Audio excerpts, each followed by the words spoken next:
येईल या अपेक्षेने जगणाऱ्या शेतकऱ्याचा भाव कधी शून्य झाला हे आम्हाला कळलंच नाही बाबा, कळलंच नाही. आणखी कोणा सांगू का, सगळ्या क्षेत्रामध्ये जा, प्रत्येकाला आपल्या वस्तूचा भाव ठरवण्याचा अधिकार.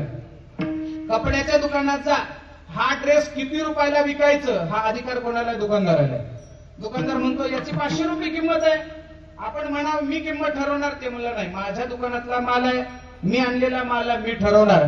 कपड्याचा भाव दुकानदार ठरवतो, पण शेतकऱ्याने शेतामध्ये कष्टाने पिकवलेला मोत्यासारखा दाणा, मोत्यासारखं धान्य, आणि या धान्याचा भाव मात्र बाजार समिती ठरवते.